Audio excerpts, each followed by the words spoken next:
Chapter 22. The Bizarre Plane Where Time Stands Still. Sumu walked along the passage pointed by the statue. The surrounding fog grew thicker, like an impenetrable white curtain, wrapping him tightly. With each step he took, the ice crystals under his feet made a clear, crunching sound. In this eerily quiet space, the sound was particularly abrupt and piercing, as if it were the only noise in this static world. As he delved deeper, strange changes began to occur in the surrounding scenery. Faint outlines gradually emerged from the otherwise monotonous fog. Upon closer inspection, they turned out to be the ruins of ancient buildings. Veiled by the fog, these ruins exuded an air of mystery and age, as if carrying the memories of countless years. Sumu slowly approached one of the ruins, and a collapsed stone tower came into view. The tower was covered in moss and cracks, a testament to the erosion of time. Around the tower were scattered some broken stones engraved with peculiar patterns, which seemed to have some hidden connection to the runes he had seen on the base of the statue before. Sumu crouched down and intently observed these patterns. Just then, a faint yet distinct spiritual power fluctuation came from inside the stone tower. His heart stirred and he stood up, walking towards the tower. The closer he got to the tower, the stronger the spiritual power fluctuation became, as if an invisible force was summoning him. Without hesitation, Sumu stepped into the stone tower. Inside, it was dark and damp, and a foul smell hit his nostrils, causing him to cover his nose and mouth. He groped forward cautiously. Suddenly, a black shadow flashed before his eyes at such a high speed that he didn't even have time to see what it was. Sumu immediately became vigilant, circulated his spiritual power, and made his vision more acute. In the darkness, he could vaguely see pairs of green eyes flickering, staring at him menacingly. He tightened his grip on the spiritual power-long sword, ready to deal with any possible attacks at any moment. Hissing sounds came from all directions, and a group of lizard-like monsters emerged from the darkness. They were agile, their bodies covered in black scales, with long forked tongues protruding from their mouths, emitting a nauseating stench. Sumu took a deep breath and launched the first attack. He swung his spiritual power-long sword, and a sharp sword key slashed towards the nearest monster.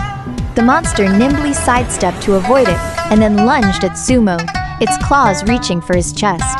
Sumu quickly retreated, and at the same time activated his spiritual power shield to block the monster's attack.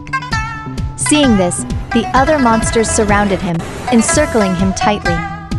Sumu dashed left and right within the encirclement, constantly waving his sword, engaging in a fierce battle with the monsters. During the battle, Sumu discovered that although these monsters were not strong individually, they had the advantage of being numerous, agile, and working in concert. He gradually started to struggle, and several wounds were scratched on his body by the monster's claws. Just as Sumu was in a difficult situation, he suddenly remembered what the statue had said before, to be firm in his belief and make use of the environment. He looked around and noticed some protruding stones and stone pillars inside the stone tower. An idea occurred to Sumu. He deliberately led the monsters towards the stone pillars. When the monsters got close to the pillars, he used the pillars as a barrier to temporarily break free from their siege. Then, he climbed onto a stone pillar and, looking down from above, observed the monsters' movements. Sumu noticed that before each attack, the monsters would have a brief pause, as if looking for the best time to strike. He seized this flaw and launched an attack every time the monsters paused, hitting them precisely.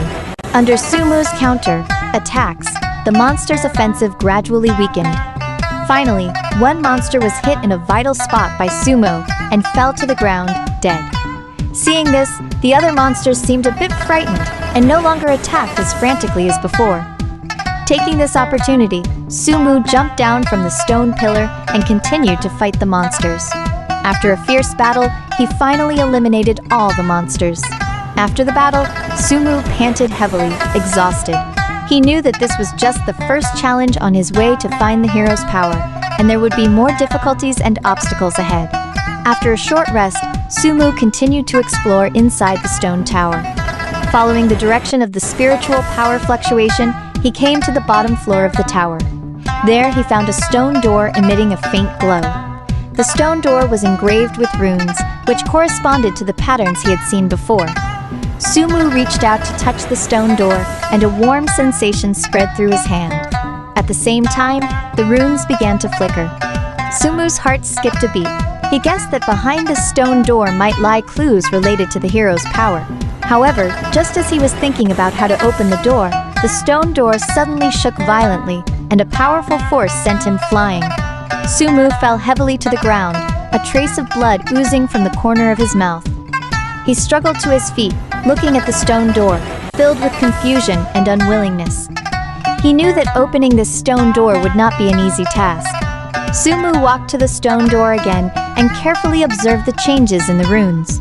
He found that the flickering frequency of the runes seemed to follow some kind of pattern, like an ancient code.